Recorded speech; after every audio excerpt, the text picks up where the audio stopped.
This program is brought to you by Emory University. Our next speaker is Professor Martin Gessmann, who's professor for Cultural and Technological Theory and Aesthetics at the Hochschule für Gestaltung in Offenbach am Main in Germany. Professor Gessmann's work addresses questions of political, philosophical, and aesthetic dimensions of modernism and the role of technology in this process. He began with books on Montaigne and Hegel, but more recently and more directly pertinent to the topic at hand at this conference on Heidegger and the Black Notebooks, I'd like to mention the following books. A 2009 book on Wittgenstein as moralist, Wittgenstein als Moralist. A 2010 book on philosophy and technology entitled Was der Mensch wirklich braucht, which we might translate as What People Really Need. And a 2014 book called Wenn die Welt in Stücke geht, warum wir philosophieren, or perhaps translated into English as When the World Falls Apart, Why We Do Philosophy. This book has a chapter on Heidegger. I'd also like to mention two books which on the face of it won't sound like books on Heidegger because they're books on soccer.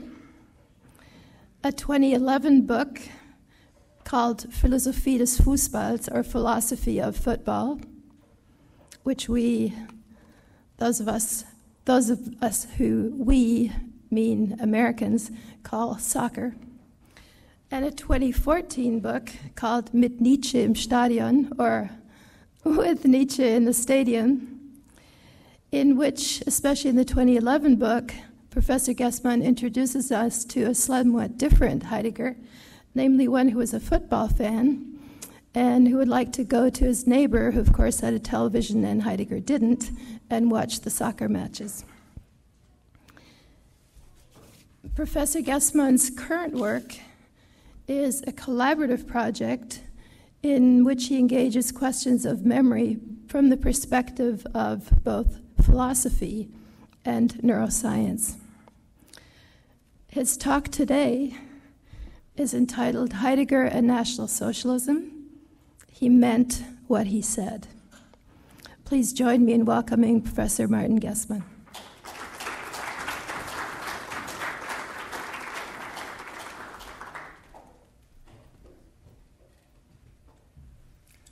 Angelica, thank you very much for that kind introduction, and to start with, many thanks for the invitation. It's nice to be here, and I hope you will enjoy the following paper. The title, as Angelica said, is Heidegger and National Socialism. He meant what he said, and I'd like to start with a motto borrowed from the Black Notebooks. Quote, National Socialism is a barbarous principle. That is its essence and its potential greatness, end of quote. For decades, Heidegger has been defended on questions concerning his entanglement with National Socialism. His philosophy was held to be no Nazi philosophy, in spite of whatever pertinent passages Victor Farias, Emanuel Fay, and others unearthed. Heidegger's choice of words supposedly conformed to Nazi standards and Nazi idiom temporarily, yet in the end there never was a real match between philosophy and their ideology. Heidegger as a person has been seen as a failure, his philosophy not so. This was the commonly accepted position throughout the philosophical spectrum from Jürgen Habermas to Peter Sloterdijk. Alas, that was before the publication of the Black Notebooks. After reading them, they are facing a new situation. It is necessary to admit, contrary to all attempts at a charitable reading, that Heidegger himself viewed his philosophy in a different light than many scholars did for a long time. It is necessary to admit that he himself did not wish to uphold the distance between thinking and dictatorial politics during the 1930s. Also, one has to concede that he pressed for an empowerment of being, Ermächtigung des Seins, and almost wanted to enforce a new philosophical beginning in strict parallel to Hitler's empowerment in politics. The caesura in history was supposed to be accompanied by an equally epochal caesura in thought, lasting for millennia. And Hitler's takeover ought to have been a major step in this process. Does that mean all voices were right who claimed a close proximity between Heideggerian thought and National Socialism from the start? My short answer is, it is much worse than that. For the Black Notebooks do not just validate the views of those who have always suspected a dark ideological backdrop behind Heidegger's rhetoric. They also invalidate the idea that any philosophy following Heidegger in any way could be conducted without the danger of ideological entanglement. In retrospect, the fairness even Habermas or Sloterdijk showed towards Heidegger, in spite of personal or moral disdain, appears to be less than completely without interests. The defense of Heideggerian philosophy against its fascist usurpation was ever a form of self-defense, how morally or aesthetically impeccable the Frankfurt School or the deconstructive movement held themselves to be. This I will try to explain and justify in the following 40 minutes. In the end, we will have to ask what we draw from reading the Black Notebooks. More to the point, we will have to ask how philosophy in the 21st century should deal with Heidegger, using Heidegger to avoid repeating the old mistakes of the last century. First part, a principle of caution. Until now, the construal of Heidegger's involvement with National Socialism was based on a simple thesis. It was human weakness that led the philosopher politically astray. As Rüdiger Safransky suggests from a biographer's point of view, Heidegger never managed to escape the native limits of Meßkirch, all high-flying thoughts notwithstanding. All too human resentiments plagued the academic upstart and outsider, a role he himself cultivated. Peter Travny has pointed out Heidegger's special reservation towards Jewish colleagues in his latest book. Generally, Heidegger found it difficult to see himself as a part of the establishment. The anecdotes about anarchic activities within academic proceedings are legion. For example, when he taught his students skiing before taking them to his Black Forest hut for a seminar, it was always especially amusing for him to draw the perturbed or irritated looks of his colleagues. He certainly was always clever enough to let his distrust against academic upper class appear in the guise of theory. The lashing of the professorial attitude was always couched within a general attack on the modern business-like condition of the university, and therefore on the failure of publicly commissioned intellectuals to further the cause of true thought. If one accepts this basic approach of human weakness, Heidegger's connection to National Socialism was nothing more than a biographical culmination of his rage against the system. His endorsement of Hitler's regime would have served only the aim of becoming the head of the University of Freiburg in order to realize his fantasies of revenge. Finally, he could have banned his colleagues from doing what they like to do best, that is, to conflate being with beings. I quote, "All science is philosophy, should it know and embrace it or not," as he puts it in the Rektoratsrede. Those who did not know or did not know better could be educated. The university would have been turned into a college for professors, a Dozentenhochschule, and a work camp, Arbeitslager, for students. Teachers and students would have been molded into a fateful, quote, action group, Kampfgemeinschaft, which to leave would have constituted treason towards the higher good. Part 2. The situation of philosophy. After reading the Black Notebooks, no interpretation based on merely personal motives, however morally dubious they might have been, will suffice. Instead, it has become clear that the connection between political commitment and philosophy is very tight indeed and of a thoroughly systematic, not personal nature. It is systematic because Heidegger's political activities obviously need to be understood as an answer to a problem arising from a turn in his philosophy at the beginning of the 1930s.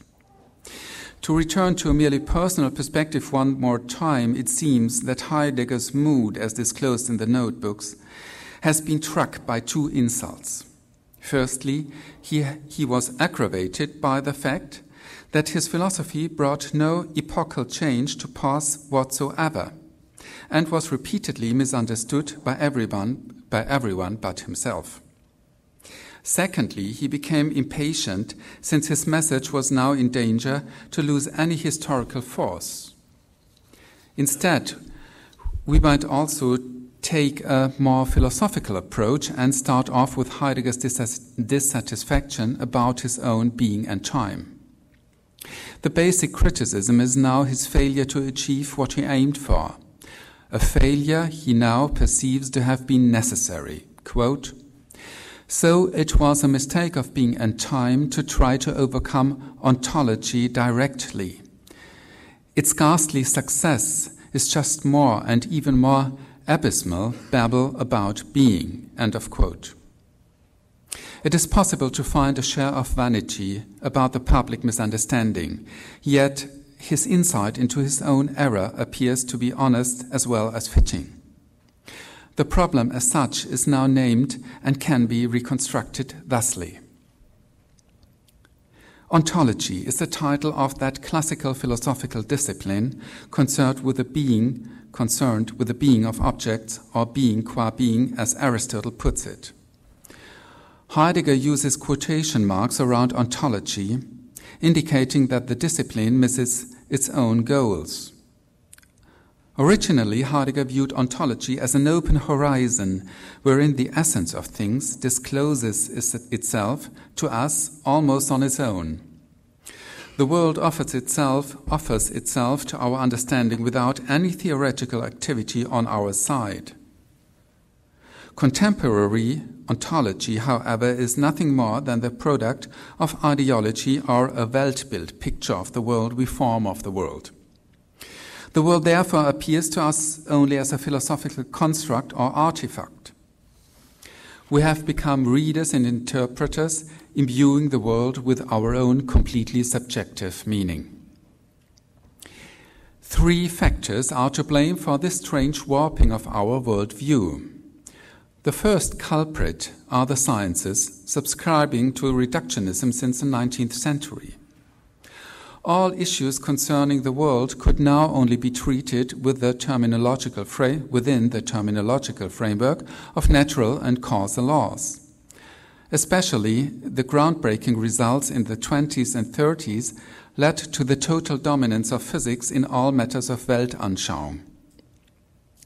The effects of technology, Technik, constitute the second factor.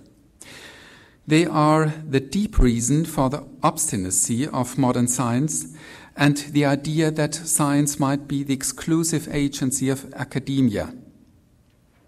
Technology in Heidegger's sense equals technical thinking, and technical thinking is in turn identical to technical problem solving. To solve a problem technically means to look for a solution that is rationally comprehensible and therefore impossible to surpass. Technical solutions appear to be without alternative and final. For Heidegger, modern science is as blinkered as it is because it sees everything in the world as a problem with exactly one optimal technical solution.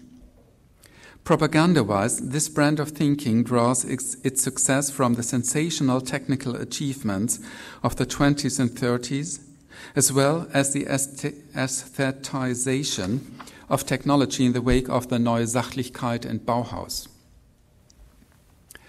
However, these effects of technology are not yet the deepest cause for the warping of our worldview.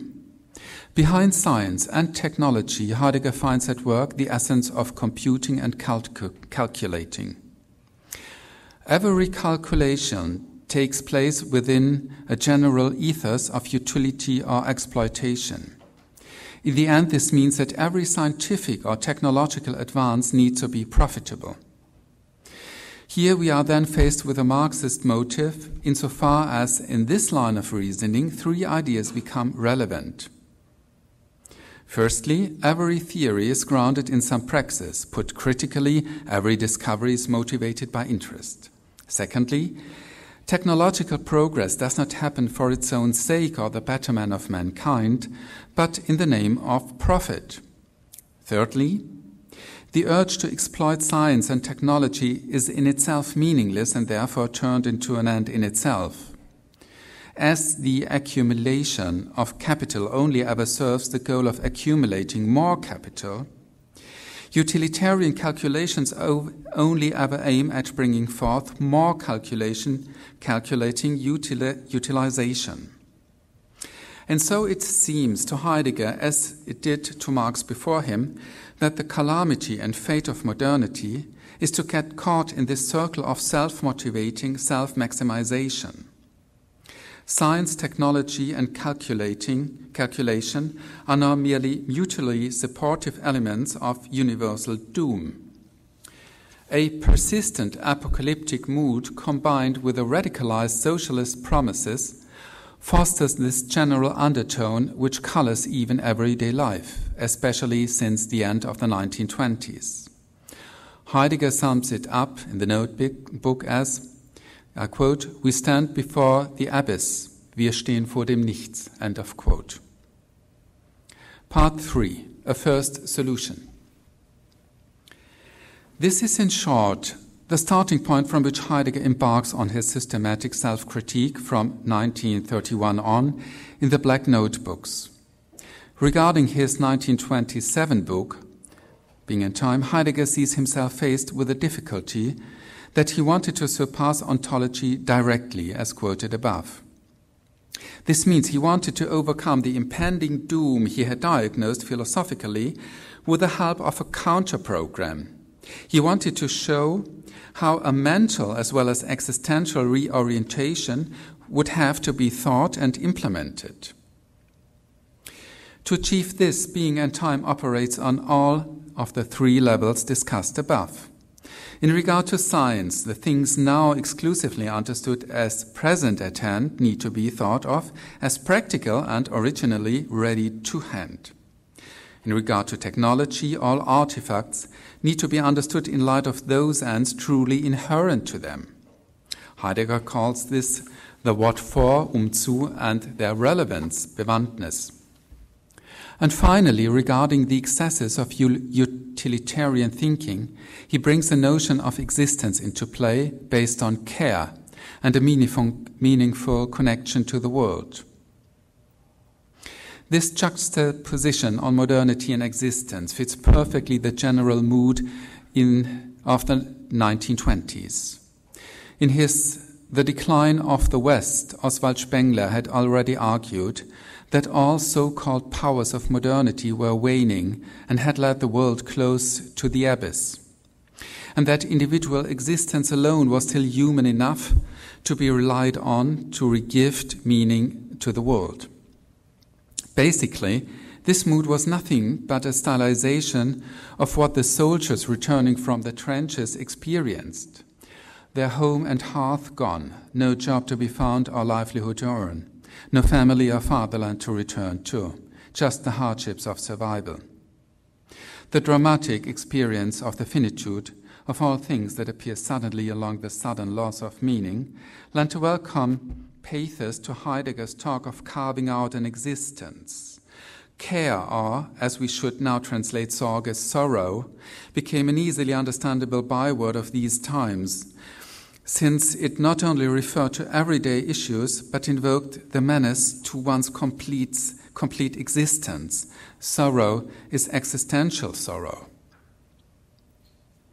As well as this new concept of existence and care or sorrow fit the mood between the First and Second World War, in retrospect it reveals a fatal conceptual flaw. For Heidegger's existentialism only partly fulfills the role of a counter-conception to modernity. He manages to reduce existence from its modern context to a surrounding in which things appear simple and therefore manageable. Unlike the objects of relativistic astrophysics, they are not light years away, merely present at hand and only to marvel at, but still within reach and ready for use. They cannot be randomly recombined like the atoms of stardust, but they appear as familiar everyday items predetermined in their use.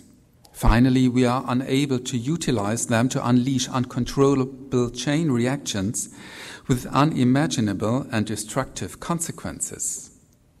Whatever we produce using the Heideggerian tools like hammer and nail will only ever be the same few items we need to exist.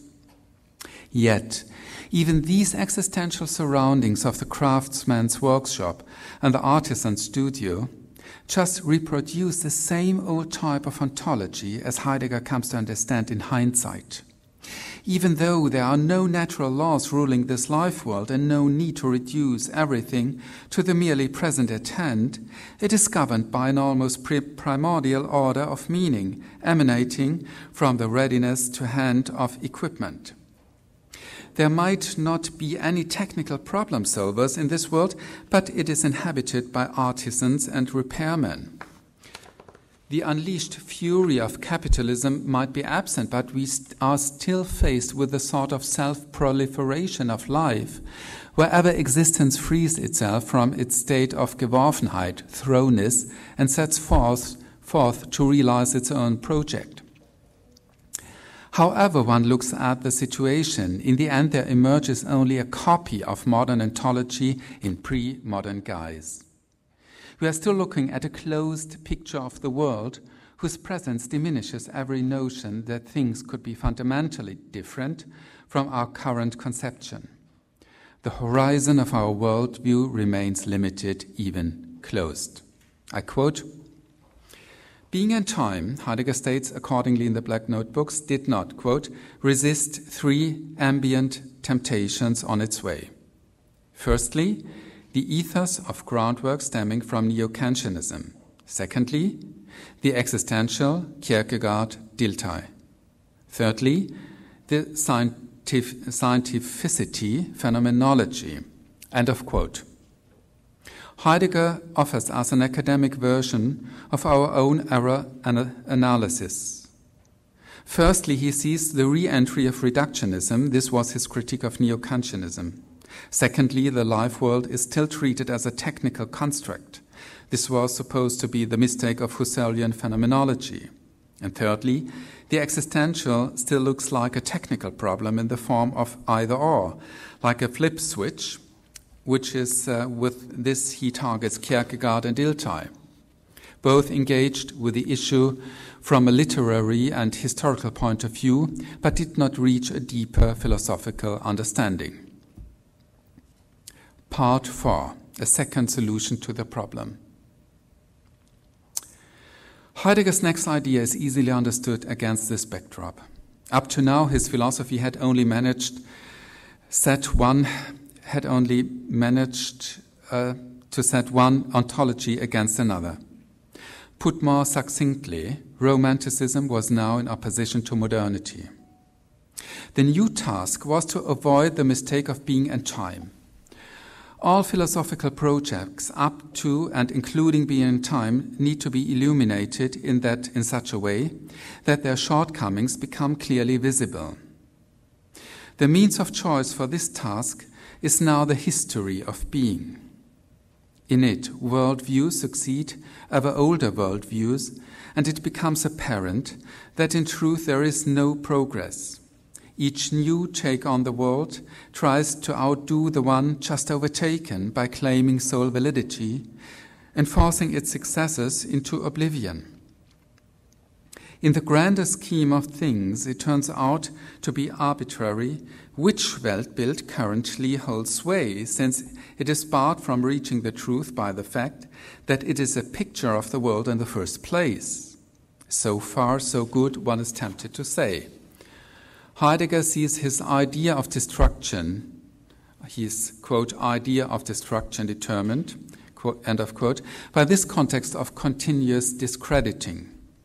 In the Black Notebooks, Heidegger turns it into a historical imperative, quote, to chase man through the otherness and strangeness of the essence of being, end of quote. Post-structuralism aligned with this process of destruction in the history of being and called it deconstruction.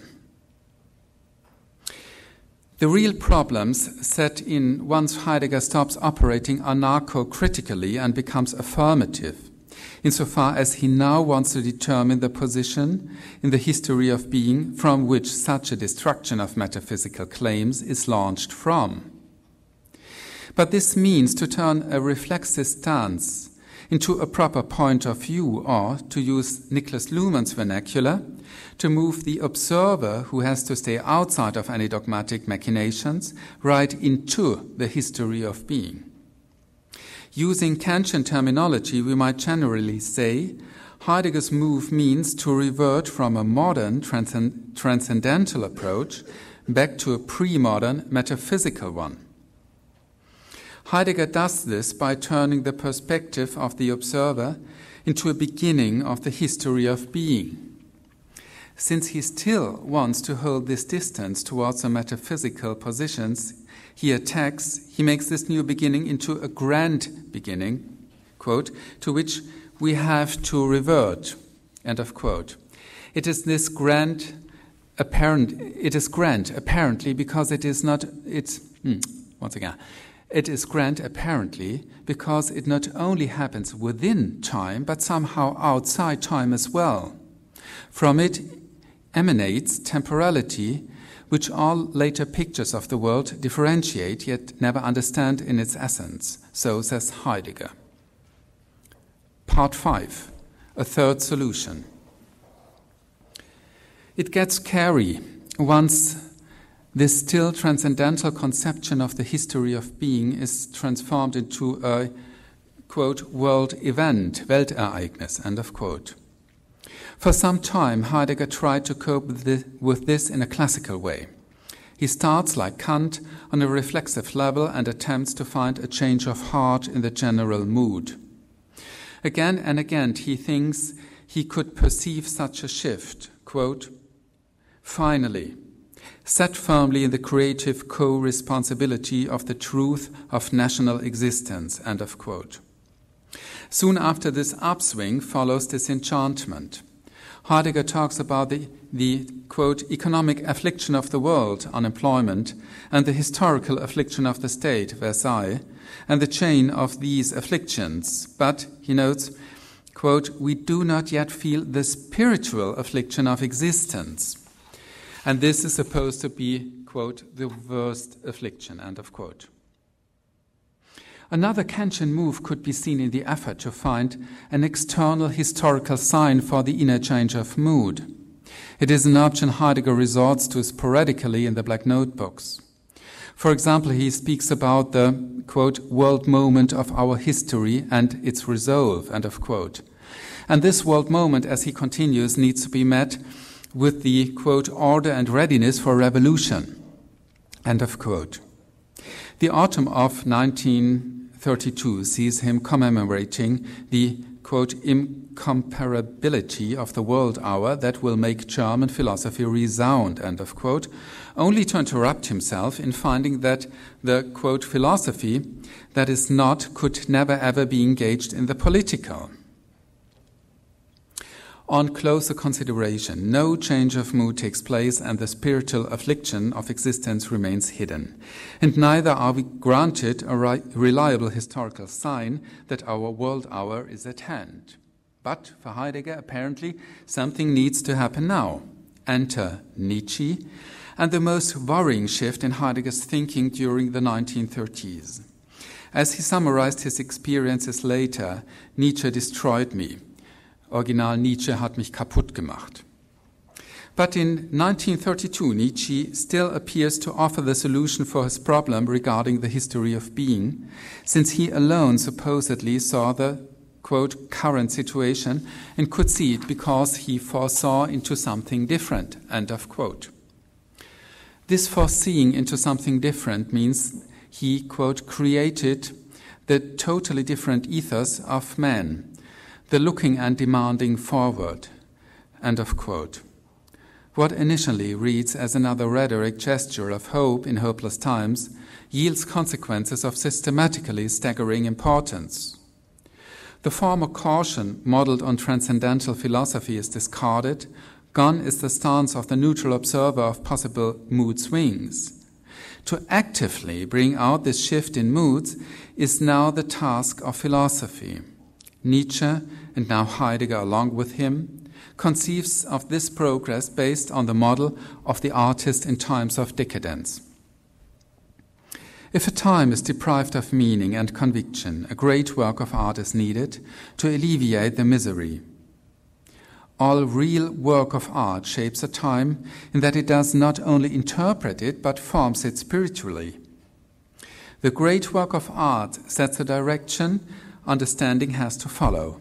It opens up a horizon wherein everyone finds themselves after having congregated there. Such an event of the constitution of meaning initiates an immediate admiration, a powerful amazement, and an irresistible absorption. Quote, being, once the suddenly flaring lightning that draws all things into its light according to their measure and law. End of quote. New quote, being, a gift, a rejoicing and a thrill, a question, the beginning, end of quote.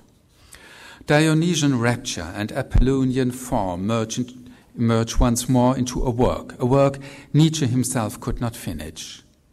Nietzsche, says Heidegger, quote, did not succeed in changing being and creating the new horizon, not least because he himself did not understand the ancient problem of being, end of quote.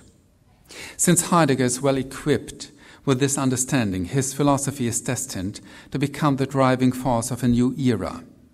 This basically means Heidegger picks up the project of being in time, yet not in the form of another philosophical treatise, but as a great work in the sense of a great work of art. Quote, it is necessary to eclipse being and time as a book by bringing about the goals it missed in a true work. This would be the right refutation, end of quote. Refutation is now effected not by word but by deed. Heidegger's new aim is to enforce the correct understanding of the original goals of being and time, instead of leaving it open to interpretation and continuous misinterpretation by critics or followers. To this end, Heidegger takes from Nietzsche the terminology of spiritual chastisement and cultivation or breeding. Quote, the cultivation, namely of higher and highest kinds of thinking, is primordial, before all mere communication of information. How is a high kind of thinking bred? Through an aesthetist pressure of determined questioning bound to omission, firm features, end of quote. Part 6, the final solution, or Endlösung. From here on, disaster runs its philosophical course. Bearing with Nietzsche, Heidegger takes on a metaphysics of the will. That is, he assumes that his audience, now the folk, is driven by a force to be molded and directed. He demands, quote, a far-reaching spiritual historical will for the future needs to be awakened, needs to consolidate and prepare the next half-century at least in its spiritual constitution step by step, end of quote. It is necessary to enforce and cement the new way of seeing in the establishment of will. It is enforced through education, where education means, quote, guidance, control, steering of being knowledgeable, end of quote. The place of education to knowledge, Wissenserziehung, is academia. that needs to be reformed to the standards of National Socialism. In this, Heidegger employs a distinctly Platonic notion of socialism. After stating what socialism freely based on Nietzsche should not be, quote, joy of leveling down, supremacy of those who solely degrade, mere pursuit of the common good, he states his purpose for academia in the vein of a Platonic formula, each his own, understood as, quote, as progressively ordering obligation of everyone to fulfill their own task according to their capacity and character within the whole of the nation, end of quote. Education, in a nutshell, is the, quote, awakening and binding establishment of the state power as the will of a people to itself. What it truly is and wants will thus be imparted to it only here. According to the new task of re-education, the people in a National Socialist fashion, the nature of philosophy changes as well.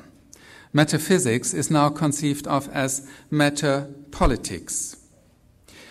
The totality of the world and being is still the subject matter, but now the world is supposed to undergo a world conversion. This is the work to be performed. In the words of Geibel, the essence of Germany shall heal the world. Deutschen Wesen soll die Welt genesen. For Heidegger, the only remaining question concerns, quote, what privileged fate has measured out for our people? And his answer is, quote, the erection of the world greatness of man, end of quote. In a final step, this approach becomes completely disastrous. Firstly, because this work requires a creator, and secondly, following the artist's competition between Wagner and Nietzsche, it needs an adversary to overcome in the creative process. Heidegger never was naive enough to believe Adolf Hitler was really the artist capable of accomplishing the world conversion Heidegger envisioned. Only one entry, made early during Heidegger's time as rector, as president, trusts him with this kind of positive part. There Heidegger speaks of the great experience and delight that the Führer awakened a new, of the, quote, great experience and delight that the Führer awakened a new reality, gifting our thinking the right path and power, end of quote. Shortly afterwards, Heidegger doubts that actual National Socialism is a, quote, real emergent power, end of quote. Rather, that it could be only under one condition, that it be led and guided by philosophy. National Socialism was lacking real future prospect. It needed to be, quote, becoming, end of quote, as Heidegger puts it cryptically. More specifically, this means that the mood of National Socialism generates needs to be complemented by a spiritual image. The kind of biologism endorsed by the Nazis is of no help in this regard. To the contrary, Heidegger just calls it murky. It is an, quote, insane idea to think the spiritual historical world, culture, grows like a weed from the people. Such a notion only leads to a gradual worsening of the civil intellect and to the people giving into a dark urge towards the dullest Philistine way of life, end of quote. On the whole, the formula Otto Pöckeler invented still holds. Heidegger wanted to lead the leader, den Führer führen. Finally, and under the darkest of historical auspices, we need to consider the new antagonism resulting from the new artistry of the history of being.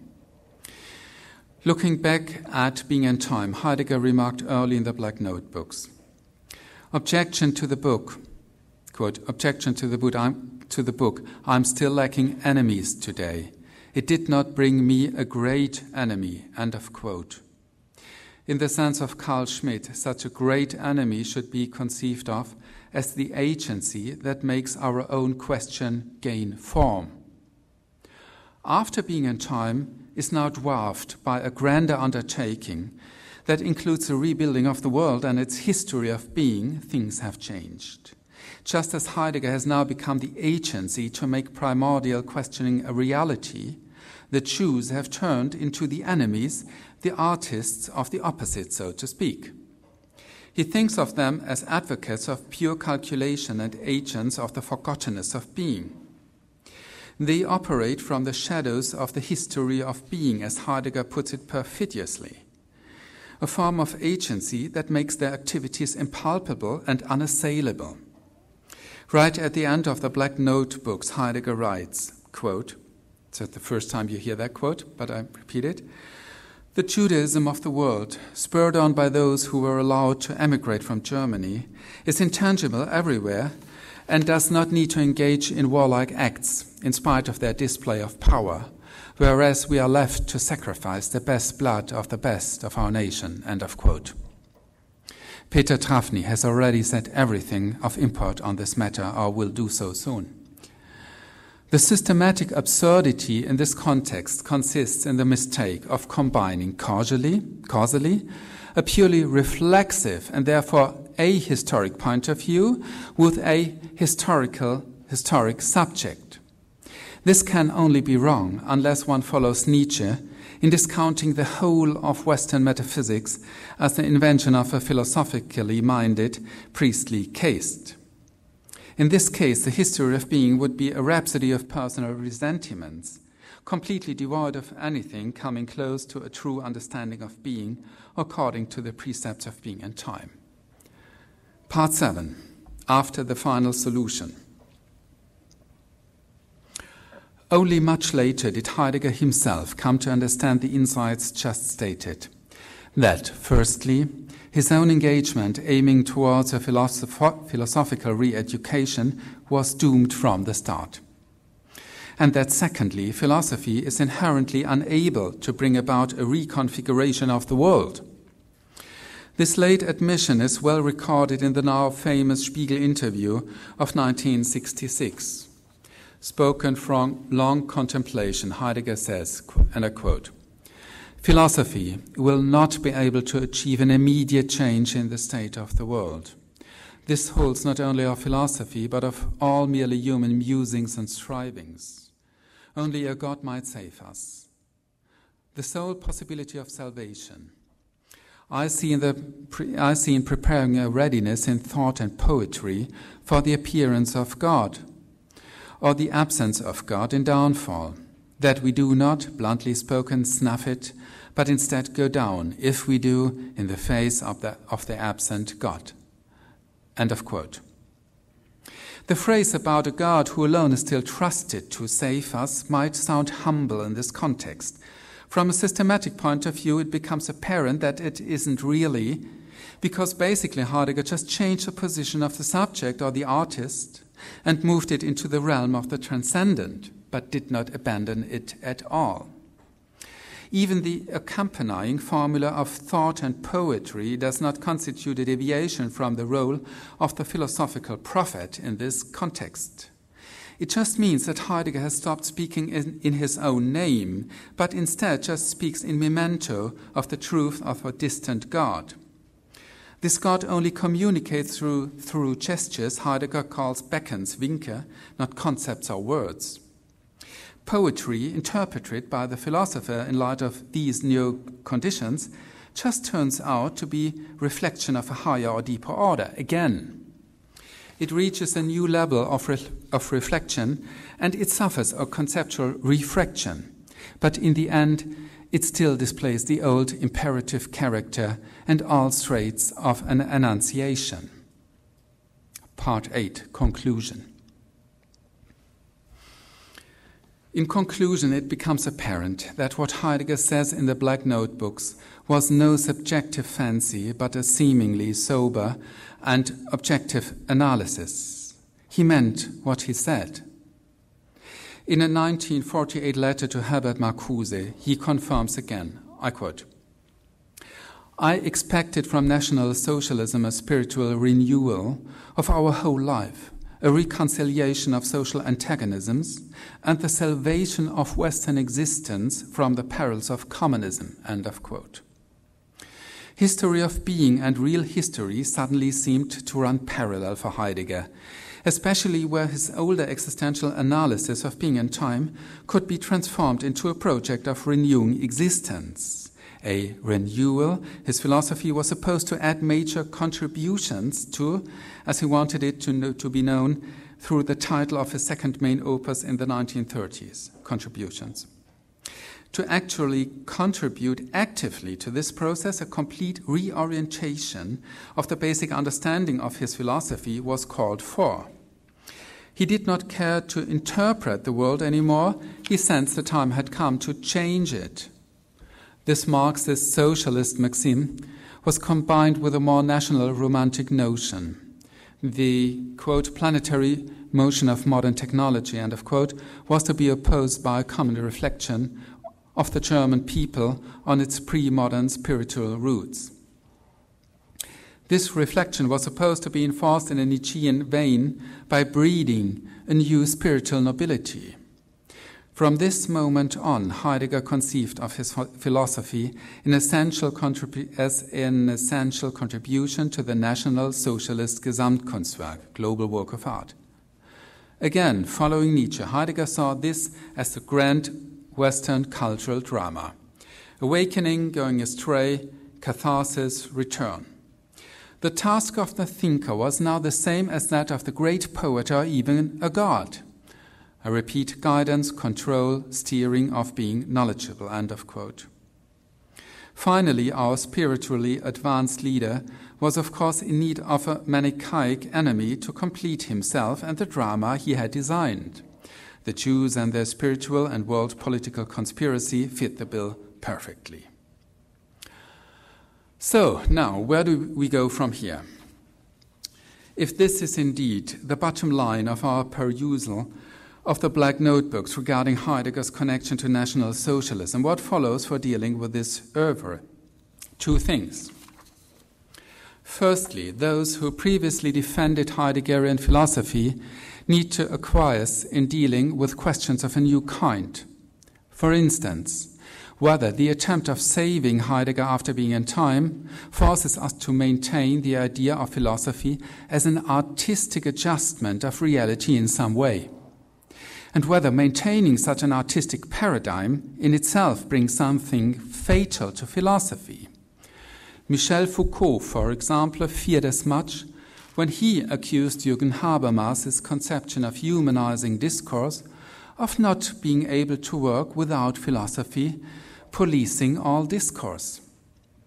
The same doubts were harbored by those critics of Peter Sloterdijk who, like Kurt Flasch, believed that Sloterdijk's referencing Heidegger does not only lead to a postmodern conception of life as a work of art, but also to the postmodern reality of terrorism as a work of art.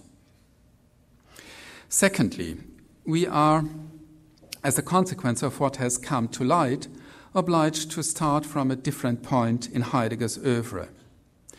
Instead of building on the late Heidegger, as was the use in post-war philosophy, we should take our departure from the Heidegger of being and time.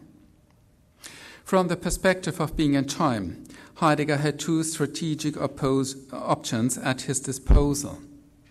The first one expected technology to turn into a force of doom, gradually ruining mankind. Technology becomes the Gestell, wherein man appears to be trapped as in an ontological cage. Philosophy is forced to react to this hardening with hardening itself, countering technology with technology. For in Heidegger's eyes, the great work of art is nothing more than the expression of technology imbued with spiritual meaning. The other option takes the completely opposite theoretical path. Instead of hardening and becoming less and less human, we expect technology to approach humanity without external force or artificial help, artistic help. Heidegger had expressed a vision of this phenomenon in his primordial scenario of the craftsman's workshop or the artisan's studio, and conceived of it as at least a marginal possibility of existence.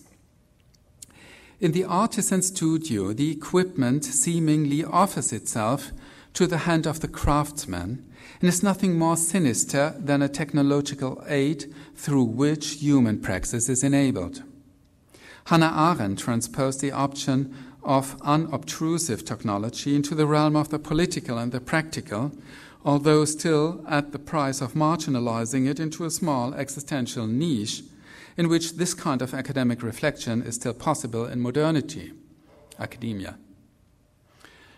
Now, the new approach I would like to utilize from now on assumes that what was unthinkable for the late Heidegger as well as for Hannah Arendt, namely that the planetary motion of technology takes itself back and submits itself to forms of generally human praxis. The Gestell dissolves into more elastic structures, no longer encircling mankind like the bars of a cage or mapping our world for us.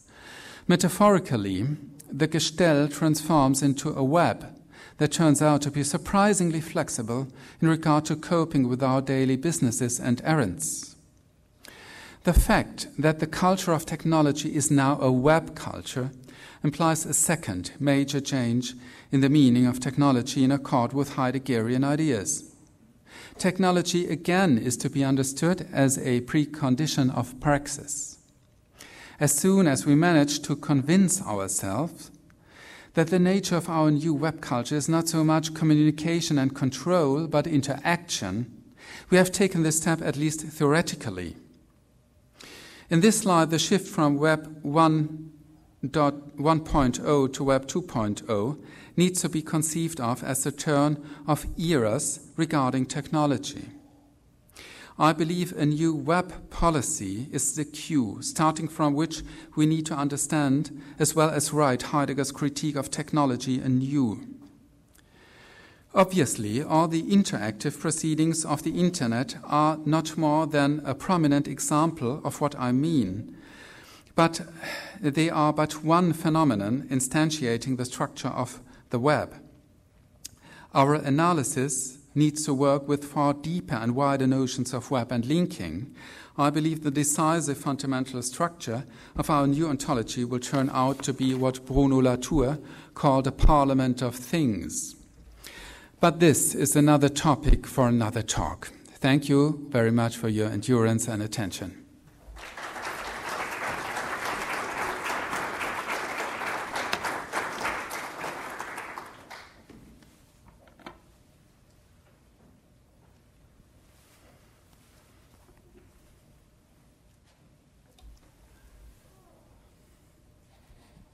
Thank you. If I'm understanding correctly, you're advocating a new approach to Heidegger coming out of his critique of technology and being attentive to web-based developments today. And I guess my question is about the future of Heidegger's oeuvre. Whether you're thinking of pointing a way out of Heidegger and beyond Heidegger. And if that's the case, it seems to me that you've reached that point by going through Heidegger and by working through much of his work. And I'm wondering whether if we're ever done working through a thinker, if we're ever done working through Heidegger. So even if, it is the case that you're pointing a certain way out of Heidegger, beyond Heidegger, beginning from Heidegger,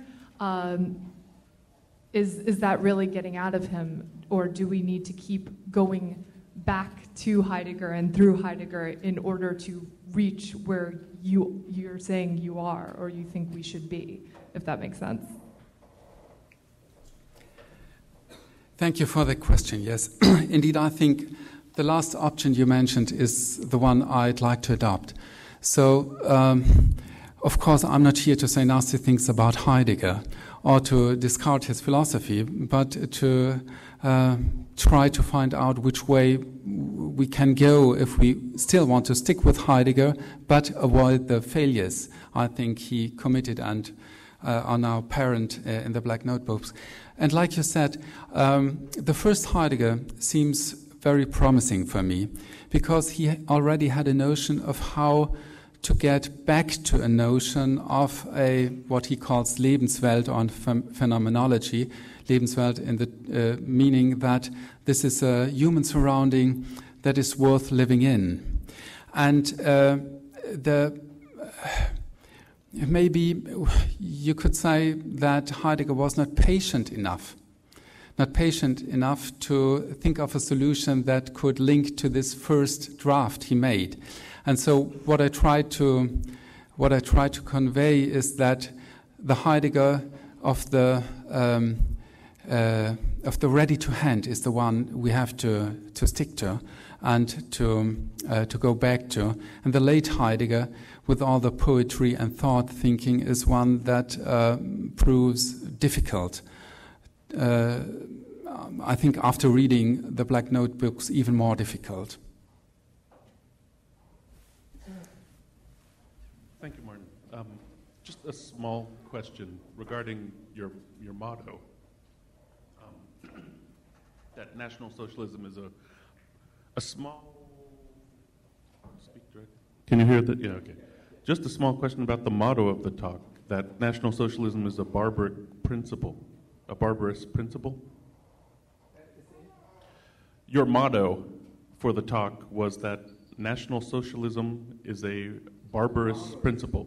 Yeah, the quote from Heidegger in the Überlegungen. Barbarous principle, that is its essence and its potential greatness. Yeah, exactly. Yeah. I don't know how to understand that straight, really, because on the one hand, it's, there's the Schelling statement. There's a quote from Schelling about a barbaric principle, where he's complaining about the idealists of his day, and he says that their idealism became abstract, and through that process it lost the barbaric principle that gave it traction in the world and so forth. And so how do you see National Socialism as a barbaric principle for Heidegger? Is that Schellingian attack against or reaction against idealism part of it? Definitely against, like Peter Trofny said, against Platonism, of course. So barbarous means for in ancient Greek times that everything that is not the Athens within the boundaries of Athens. So everything outside is barbarian and is not cultivated.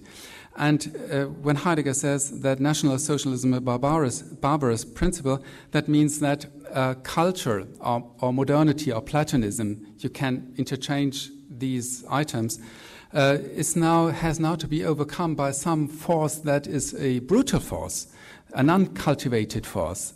That is something that makes a drama out of Western culture in ending it up. Yeah, that's very helpful. He doesn't say National Socialism is barbaric. He says it's a barbaric principle. So that helps. Thanks. It turned out to be.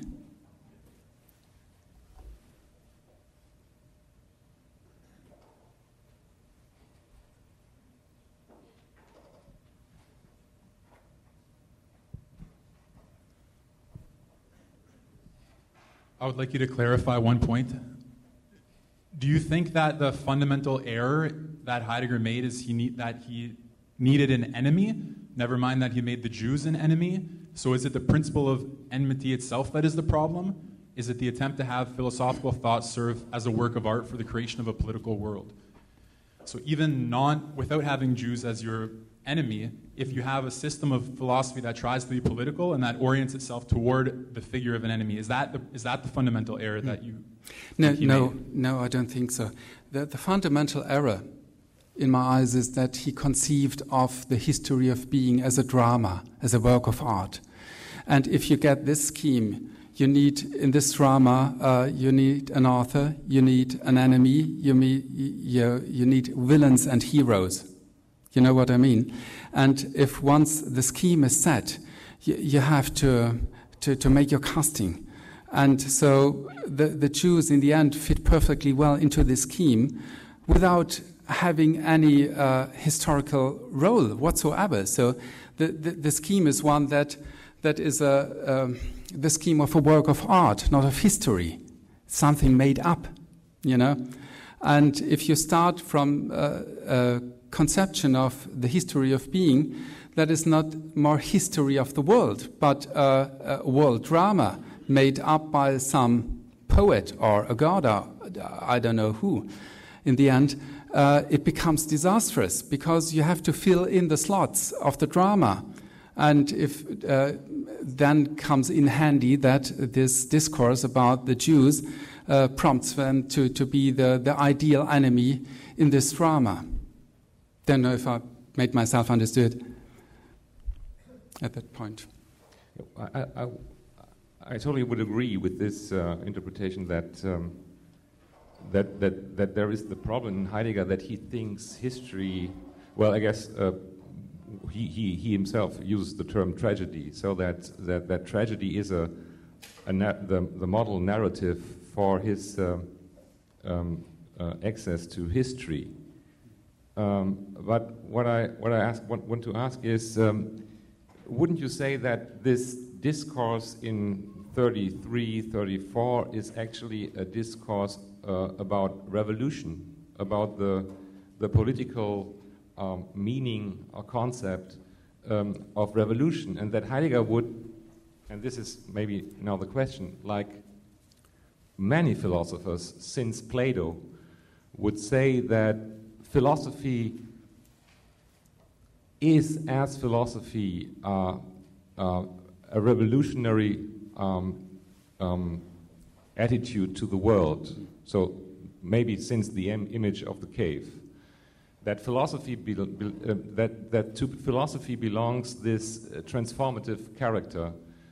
Heidegger was thinking that we reached the point in 33, 35.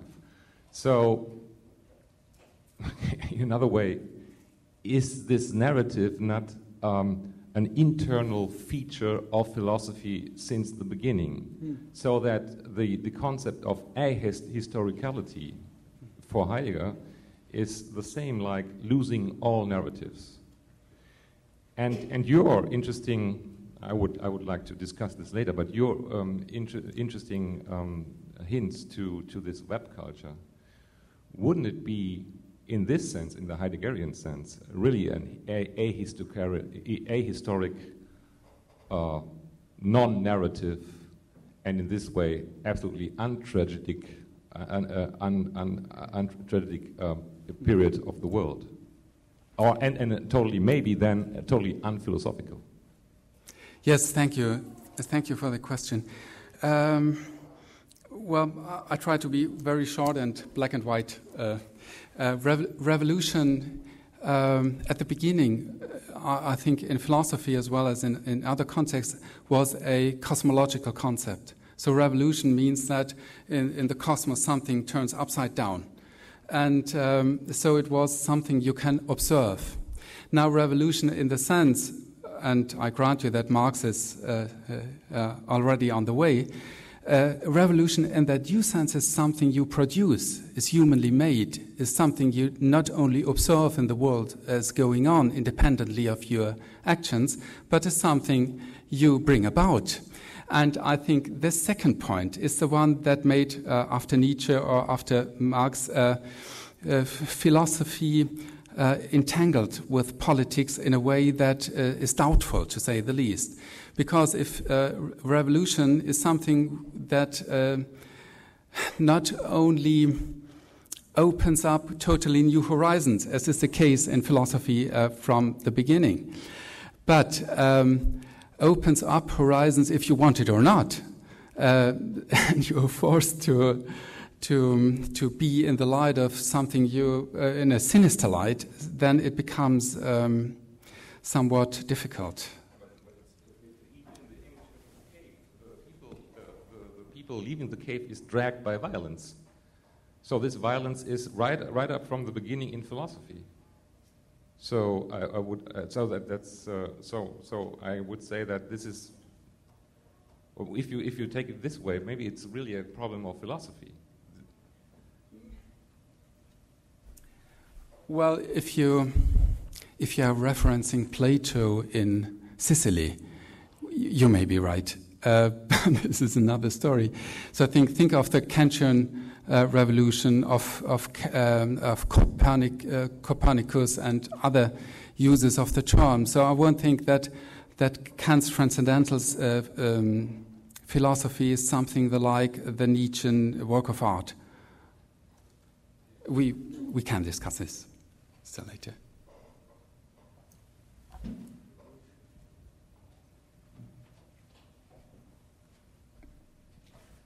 Yes, thank you. I was wondering, in the context of revolution, what you were thinking about the assessment of Bourdieu, who sees Heidegger sociologically as part of what was called in Germany the conservative revolution, which was opposed to a counter movement to communism. Yes, a biographer could say far more than I can do. The problem is with conservatism at that time that it can be, in itself, understanding very progressive, and the discussions are on different levels. I think the historian would be in a better place to talk about that, but think only of the question of Catholicism. With Heidegger. So he was supposed to be a very conservative Catholic. Nevertheless, he abandoned the Catholic Church and sympathized with Karl Barth. But he did this in the name of a renewed Christianity or whatsoever. So in French you say les extrêmes se touchent. So if things are going to get to go to the extremes, they tend to be very close to each other. It's a question that needs at least another half hour of explanation. One more question.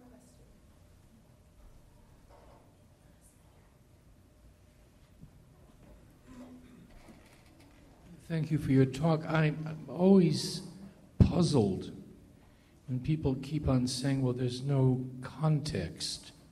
There's no context. There's no context. Your motto is very clear. Goebbels, in his published diary, published 33-34, which is subtitled, of course, A Diary of a Revolution, because January 33 was, according to the Nazi Party, a revolution. That's what they called it. I mean, we could debate it, but that's what they called it. The barbarous is, in point of fact, the good as opposed to civilization. It's common language of the time. And what bothers me so much is, maybe it's because I've just spent 10 years reading, tens of thousands of pages from this period, is that every time someone says, well, it's Plato, it might actually be helpful to know what people were actually saying in 33, 34, 35, 36, how they were using language. And we've got really good sources. I would recommend, if you don't know it, the Lingua Terra Imperii, right? I mean, they're really good sources looking at what happens, obviously before 33, but officially after 33, in terms of precisely this discourse. And the puzzlement that many people have found in the language in the Black Notebook is because they don't read and haven't read in the time. In other words, they've read Heidegger and they've read Plato and maybe even Nietzsche, right? Even Nietzsche. But the discourse of what's going on, including among philosophers after 33. Heidegger ain't unique, right? I mean, it's the other thing one has to say is that because people are obsessed with Heidegger, but academic philosophy engages with this over and over again. Pick up any philosophical journal published in Germany after 34, 35, 33, they're still publishing from 32, right? After 34, 35, and you find all of this stuff. I mean, nothing that you have said elegantly and correctly is atypical of the arguments of the period. So, I mean, and again, I find it quite amusing that one can, of course, say This is a kind of Neoplatonism and answer to that. But these debates have very little to do with the Platonic. They have to do with the function of philosophy within the academy, and more importantly, within the party after 1933-34. Let me start with saying, in principle, I'm totally with you. And I'm aware of the danger that you take something for exceptional, and in fact it's only the language of the time. But in this special case, I beg to disagree totally, because Heidegger always, and that is what Heidegger requires of himself. Heidegger always tries to find out the deeper or the deepest sense of his vocabulary. So nothing is innocent in this sense. And this is what deconstructionism borrowed from him or inherited from him, never to trust a given meaning, and always to dig deeper and see what's at the core. And at this vocabulary and barbarism is just the thing. I could answer with an anecdote. I have a dear colleague who lives only with Plotinus from morning to evening. He's in his world totally. And Heidegger, in this respect, was not, or tried to be. Heidegger may be wrong, I may be wrong, but he tried to be not in the presence of the world historic that was going on, but he thought himself to be in the history of being with a, And so it is in this very special respect, it is, yet it is filled with sense, even if it's common language at that time. All right, this will be our last question for the session, and then we'll have a short coffee break. Hello. It's a very enjoyable talk, but I must side with Sander Gilman. There seems to me here, and I found this in the previous Heidegger event, a tremendous split, an abyss, a gulf between philosophers and historians. Sander Gilman is an honorary historian, I'm glad to say, and I'm a historian of anti-Semitism, especially German anti-Semitism. And I've found that whereas the historians say this anti-Semitism, this Nazism is self-evident from our sources by looking at the mentalities, at the discourse, at all the publications of the period, we find it absolutely obvious what philosophers just seem to be discovering for the moment with the black notebooks. I must say I myself published a book 20 years ago which pointed out that German anti-Semitic, or German philosophy, from Kant at least, is permeated even among the, quote, pro-Jewish writers like Hegel, but it's a sensitive matter, this. Even among the pro-Jewish writers, it's permeated with anti-Semitic preconceptions, unspoken assumptions, all kinds of mental attitudes. And here again, historians, I think, have a fundamental difference of approach from philosophers. And I think most of the audiences of the philosophical trade here. But for instance, while you look at the significance of Heidegger and his ideas in a systematic, coherent philosophical tradition, or debate, or whatever you want to call it, historians would tend to look at the mentality, which includes, above all, I would say, the emotions. And if you listen to any of the quotations or see them on the screen, I mean, what strikes a historian is not the ideas themselves, which are just cliches from the 18th and 19th centuries or earlier, but rather the emotional rage which is driving this. In other words, the emotional predisposition seeks an outlet, and it finds it in these formulations, these bankrupt ideologies, racial, biological, philosophical, whatever you want to call it, anti-Semitism, which I think Sander Gilman's talk this morning exposed for what they are, bankruptcies. In other words, nomad means anything, contradictory meanings within Nazi discourse even. But otherwise, I find the interaction of historians and philosophers quite fascinating in itself. Yes, thank you. I agree with you that it is a different thing to do history of philosophy and do history for its own sake. And I think the two levels don't always synchronize. And the question is, well, for me the question in this respect is, can we do it otherwise? Can we do it better? Now, at that point, I'd like to apologize in saying, well, the very point that is important for me is not to look back, but to look into what comes and what we'll do with Heidegger. And so I hope you forgive me if I did something wrong with the history of ideas in this respect.